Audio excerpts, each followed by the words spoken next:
Top U.S. generals leading the fight against terror in Africa, right now testifying before the Senate Armed Services Committee.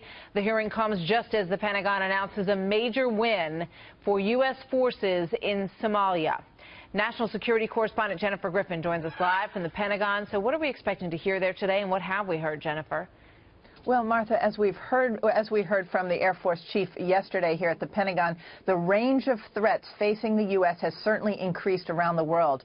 And we are hearing more about these threats today from military leaders briefing the Senate Armed Services Committee. And in Africa in particular, as General Jack Keane just mentioned, the Pentagon announced yesterday it conducted the largest airstrike in Somalia against Al-Shabaab fighters at Camp Basso, a training camp 120 miles north of the capital Mogadishu. We've just learned the strike killed north of 150 fighters who were gathered for a graduation ceremony. The strike included both manned aircraft and drones. Today marks the last appearance for General Lloyd Austin, commander of U.S. Central Command, and General Rodriguez of AFRICOM. General Austin made news last fall admitting that only 4 of 5 U.S.-trained Syrian fighters remained in the fight against ISIS. Since that time, ISIS has expanded to Libya, doubling in size there from a year ago. Hillary Clinton admitted last night to Bret Baier that she regrets how things have turned out in Libya. Now, what has happened is deeply regrettable. I think it's fair to say, however, if there had not been that intervention to go after Gaddafi, we would be looking at something much more resembling Syria now than what we face in Libya. Some would argue Libya is the next Syria, and it certainly has the attention of top commanders here at the Pentagon, Martha. Wow, such an interesting exchange on that issue last night.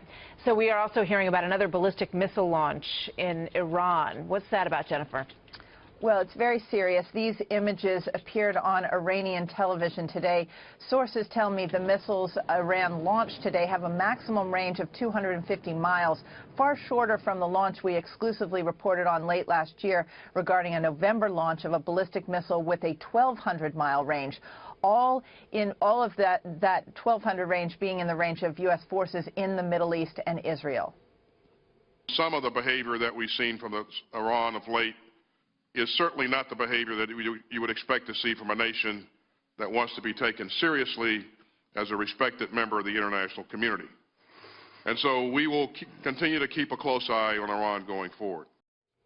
The National Security Council at the White House has issued a statement about Iran's ballistic missile launch. They say if it is confirmed, they will take this up with the UN Security Council. Martha?